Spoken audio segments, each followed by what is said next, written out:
이번 시간에 나눌 출제 테마는 민법 두 번째 나무인 물권의 마지막 테마인 저당권입니다. 자, 이 저당권 파트는 앞에 소유권에 이어서 넘버 2죠. 그만큼 출제가 많이 되는 그런 테마가 되겠습니다. 자, 저당권 파트는 크게 이제 내적, 외적으로 우리가 구별해서 한번 보자면요. 내적으로 단독적으로 출제되는 테마가 4개입니다. 첫 번째, 저당권 그 자체. 두 번째, 이제 저당권은 담보물권이에요. 담보물권의 특성 중에 우리가 부종성이라는 게 있죠. 그 부종성을 완화한 거죠. 부종성이 예외인 근저당. 그리고 담보물권의 특성인 불가분성의 예외인 공동저당. 그래서 이걸 갖다 우리가 특수저당이다. 그래서 저당, 원래 저당의 예외적인 저당. 그래서 특수저당인 근저당, 공동저당이 있습니다. 그 다음에 우리 저당권에는 기본적으로 경매청구권이 있죠. 특히 이제 일괄 경매청구권이라는 것을 이제 별도로 단독으로 또 출제하기도 합니다. 근데 이 중에 이제 가장 잘 출제되는 게 바로 이제 근저당이죠. 근저당. 특수저당 중에서도 이 근저당이 가장 많이 출제가 되는 테마가 되겠습니다. 자, 그러면 첫 번째 우리 저당권 파트부터 할까요? 자, 저당권 파트는 우리 77번째 출제 테마입니다. B급 정도 볼 수 있겠고요. 특히 이제 시험에서 잘 물어봤던 게 저당권의 효력의 범위, 그 다음 저당권의 피담보 채권의 범위, 과연 그것에 해당되느냐, 해당되지 않느냐, 그 해당 여부를 구별하는 문제가 잘 나왔습니다. 그리고 가장 기본적으로 묻는 것은 결국은 뭡니까? 그렇죠. 모든 출제 테마, 우리 민법의 모든 출제 테마의 근간적으로 물어보는 게 바로 그 관련자 간, 당사자 간, 그리고 당사자와 또 제3자 간의 법률 관계, 그래서 어떤 권리 의무 관계죠. 그게 있고 없는지를 과연 우리 수험생들이 사례를 통해서 구별해 낼 수 있겠는가? 그걸 이제 가장 어떤 테마든 그걸 물어보고자 하는 것이죠. 자, 그러면은 우리 저당권 효력 범위하고 피담보 채권 범위를 정리한 표가 있습니다. 자, 한 권 396페이지입니다. 첫 번째 효력 범위, 우리가 목적물 범위라고 하는데요. 자, 우리 부합물, 종물, 과실의 저당권의 효력이 미치는 게 미친다는 거죠. 물론 이제 과실의 경우는 미치지 않는 게 예외가 있긴 하지만 또 예외적으로 원칙이 있긴 하지만 예외적으로 압류에는 또 미친다. 자, 기본적으로 우리 부합물이다. 그러면 이 부합물이라는 것은 부합된 물건이죠. 자, 그래서 이 부합이라는 것은 앞에 소유권 파트하고 연계되는 거죠. 자, 우리 348페이지로 한번 넘어가 보실까요? 자, 348페이지. 자, 소유권 파트에 보면은 요 부합이라는 테마가 나옵니다. 부합. 자, 그래서 요 부합. 그래서 이 부합물의 저당권의 효력이 미친다, 미치지 않는다, 미친다라는 거예요. 그러면은 부합물에는 미치니까 암부합물에는 안 미치겠네요. 자, 그래서 저당권이 미치지 않는 암부합물의 우리 대표적인 뭐냐? 토지를 기본적으로 했을 때 건물. 건물은 토지에 부합되지 않죠. 별개의 부동산이죠. 또 임목, 명인방부를 갖춘 수목 마찬가지다. 그리고 농작물 역시 부합되지 않죠. 이제 요게 이제 소유권 파트에서 이게 부합이 되냐, 부합이 되지 않느냐, 그런 측면에서 잘 물어보는 것이죠. 그래서 한 권 348페이지 왼쪽 날개 박스 보면은 세 번째 판례가 있죠. 요게 이제 시험에 하나의 보기로 잘 출제가 되죠. 이 농작물, 경작수확물이라고 하죠, 우리가. 자, 그래서 농작물은 토지에 부합되지 않는다. 그래서 거기서는 경작수확물, 농작물의 소유권은 그 경작자에게 있다라는 것이지요. 부합되지 않기 때문에 요걸 물어봤고, 이제 소유권의 관점에서 여기서는 토지에 저당권이 설정돼 있지 할지라도 그 토지에 농작물이 있다. 그러면 거기 농작물에는 저당권의 효력이 미치지 않는다. 그걸 이제 물어보는 것이죠. 그래서 효력의 범위, 미치냐 미치지 않느냐, 그 해당 여부를 구별할 수 있어야 되겠고요. 다음에 두 번째 이제 피담보 채권의 범위죠. 일단 먼저 채권은 금전이든 비금전 채권이든 가리지 않습니다. 어느 것도 관계없다는 거죠. 그래서 원본 이자 위약 손해배상 실행 비용이 있는데 우리 특히 이제 구별해야 될 게 요 이자입니다. 자, 이자가 무제한으로 담보 대조 이자는, 그런데 손해배상, 다른 말로 우리 지연이라고 하죠. 요거는 뭐예요? 1년분에 하나는 무제한이 아니라. 그리고 또 우리 저당권하고 비교되는 이 근저당권에게는 1년 초과해도 된다. 채권 체액을 초과하지 않는 범위 내에서는 관계없다라는 것이죠. 자, 그래서 요거를 명확하게 구별을 해낼 수 있어야 되겠습니다. 그 다음 실행비용. 요 실행비용이 저당권의 경우는 피담보 채권의 범위에 해당이 되죠. 포함되죠. 그러나 우리 근저당권의 경우는 또 포함되지 않는다는 거. 그래서 저당권하고 근저당권에 있어서 실행비용이 피담보 채권의 범위에 포함 여부, 해당 여부를 또 구별해낼 수 있어야 되겠습니다.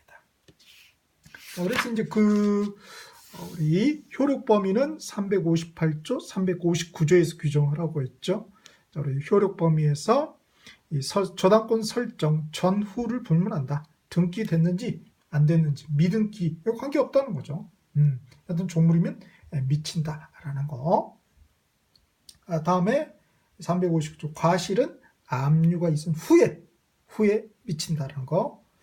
그러니까 전에는 미치지 않는 거죠. 압류 전에는. 그 다음에 360조는 피담보 채권의 범위를 규정한 조문이 되겠습니다. 자, 이렇게 해서 한번 우리 저당권 테마를 봤고요.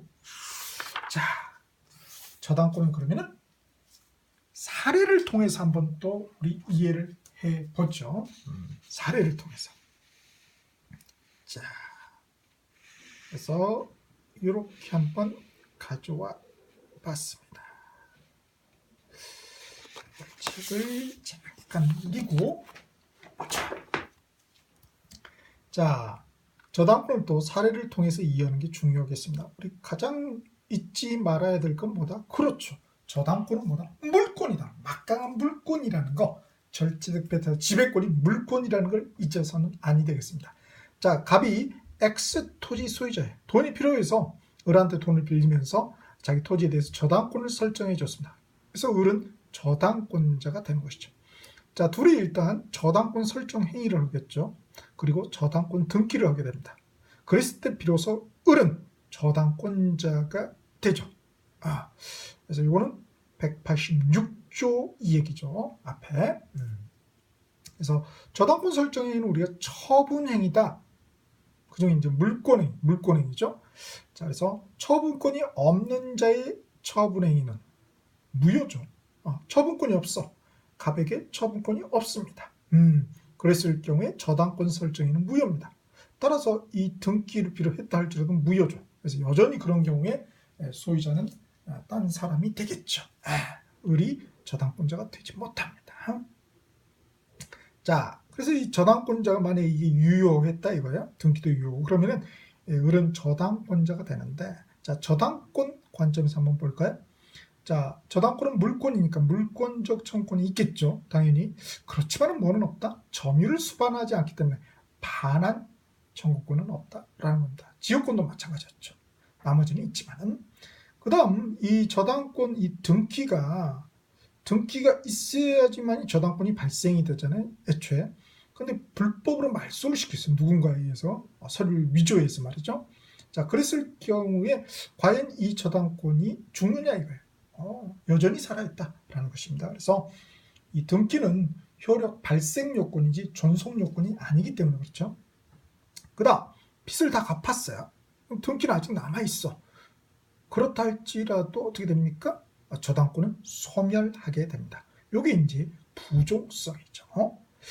다음에 이 을이 병에게 이 채권하고 분리해서 과연 저당권을 양도할 수 없다라는 거. 이게 이제 수반성이 되겠습니다. 자, 돈을 안 갚게 되니까 이 저당권자는 경매 청구권이 있죠. 임의경매죠. 임의경매를 때렸다. 자, 그러면 낙찰을 받았어요. 정이.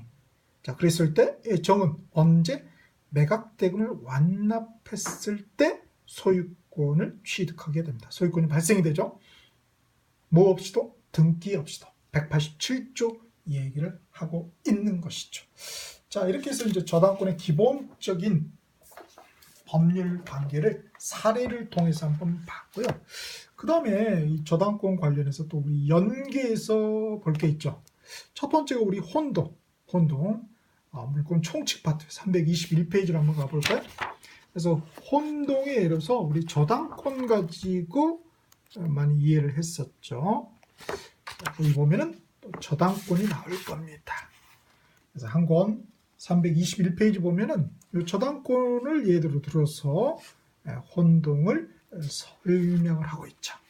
그 다음에 우리 법정지상권 359페이지 법정지상권 너무 중요했던 거죠. 그래서 359페이지 보면은 첫 번째 성립 요건의 첫 번째 말은 저당권이 설정될 당시에 이렇게 되어 있죠. 저당권. 그래서 법정지상권하고도 또 연계되겠고요. 그 다음에 결국 이제 경매권이 있기 때문에 경매하고 굉장히 중요한 연관관계가 있습니다. 경매하고 첫 번째는 이제 경매에 있어서 권리 분석, 소재가 되느냐, 소재가 되지 않고 인수가 되느냐, 낙찰자에게 말이죠. 그 다음에 배당 순위는 또 어떻게 되느냐, 저당권은. 자, 요거는 한 권 2차 가지고 계신 분들은 자, 2차 307페이지를 한번 펴보시겠습니다. 307페이지. 자, 거기 307페이지를 한번 쫙 2차입니다. 한 권으로 따자 2차.